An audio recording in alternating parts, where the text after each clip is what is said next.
पूर्व श्लोक में तो भगवान ने कर्तव्य कर्म करते हुए निर्विकार रहने की बात बताई। अब इस श्लोक में कर्मों के अनुसार प्राप्त होने वाली अनुकूल प्रतिकूल परिस्थितियों में सम निर्विकार रहने की बात बताते हैं। जो सब जगह स्नेह रहित है, अर्थात जिसकी अपने कहलाने वाले शरीर, इंद्रिया, मन, बुद्धि एवं स्त्री, पुत्र, घर, धन आदि किसी में भी आसक्ति, लगाव नहीं रहा है। वस्तु आदि के बने रहने से मैं बना रहा, उनके बिगड़ जाने से मैं बिगड़ गया, धन के आने से मैं बड़ा हो गया और धन के चले जाने से मैं मारा गया। यह जो वस्तु आदि में एकात्मकता की तरह स्नेह है, उसका नाम अभिस्नेह है। स्थित प्रज्ञ योगी, कर्म योगी किसी भी वस्तु आदि में अभिन्न स्नेह बिल्कुल नहीं रखता। बाहर से वस्तु, व्यक्ति, पदार्थ आदि का संयोग रहते हुए भी वह भीतर से सर्वथा निर्लिप्त रहता है। जब मनुष्य के सामने प्रारब्ध वशात शुभ अशुभ, शोभनीय अशोभनीय, अच्छी मंदी, अनुकूल प्रतिकूल परिस्थिति आती है, तब वह अनुकूल परिस्थिति को लेकर अभिनंदित नहीं होता और प्रतिकूल परिस्थिति को लेकर द्वेष नहीं करता। अनुकूल परिस्थिति को लेकर मन में जो प्रसन्नता आती है और वाणी से भी प्रसन्नता प्रकट की जाती है तथा बाहर से भी उत्सव मनाया जाता है, यह उस परिस्थिति का अभिनंदन करना है। ऐसे ही प्रतिकूल परिस्थिति को लेकर मन में जो दुख होता है, खिन्नता होती है कि यह कैसे और क्यों हो गया, यह नहीं होता तो अच्छा था, अब यह जल्दी मिट जाए तो ठीक है, यह उस परिस्थिति से द्वेष करना है।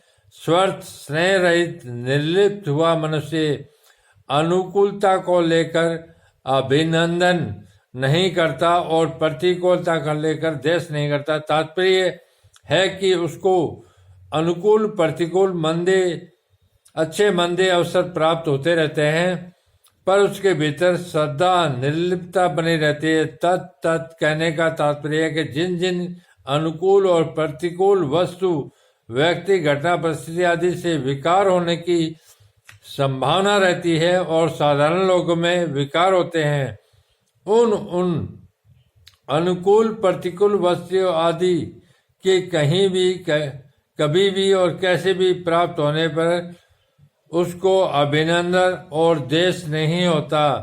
उसकी बुद्धि प्रतिष्ठित है, एक रस और एक रूप है।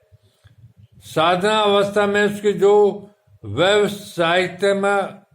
व्यावसायिकता बुद्धि थी, वह अब परमात्मा में अचल अटल हो गई। उसकी बुद्धि में यह विवेक पूर्ण रूप से जागृत हो गया कि संसार में अच्छे मंदे के साथ वास्तव में मेरा कोई भी संबंध नहीं है, कारण कि ये अच्छे मंदे अवसर तो बदलते रहते हैं, पर मेरा स्वरूप न बदलने वाला है। अतः बदलने वाले के साथ न बदलने वाले का संबंध कैसे हो सकता है। वास्तव में देखा जाए तो फर्क न तो स्वरूप में पड़ता है और न शरीर, इंद्रियां, मन, बुद्धि में, कारण कि अपना जो स्वरूप है उसमें कभी किंचित मात्र भी कोई परिवर्तन नहीं होता और प्रकृति तथा प्रकृति के कार्य, शरीर आदि स्वाभाविक ही बदलते रहते हैं, तो फर्क कहाँ पड़ता है। शरीर से तारतम्य होने के कारण बुद्धि में फर्क पड़ता है। जब यह तारतम्य मिट जाता है तब बुद्धि में जो फर्क पड़ता था वह मिट जाता है और बुद्धि प्रतिष्ठित हो जाती है। दूसरा भाव यह है कि किसी की बुद्धि कितनी ही तेज क्यों न हो, वह अपनी बुद्धि से परमात्मा के विषय में कितना ही विचार क्यों न करता हो, पर वह परमात्मा को अपनी बुद्धि के अंतर्गत नहीं ला सकता, कारण कि बुद्धि सीमित है और परमात्मा असीम अनंत है।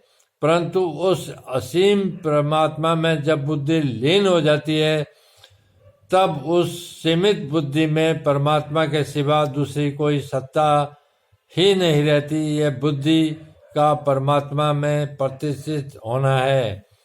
कर्म योगी क्रियाशील होता है, अतः भगवान ने 56वें श्लोक में क्रिया की सिद्धि असिद्धि में अस्प्रा और उद्वेग रहित होने की बात कही तथा इस श्लोक में प्रारब्ध के अनुसार अपने आप अनुकूल प्रतिकूल परिस्थिति के प्राप्त होने पर अभिनंदन और देश से रहित होने की बात कहते हैं।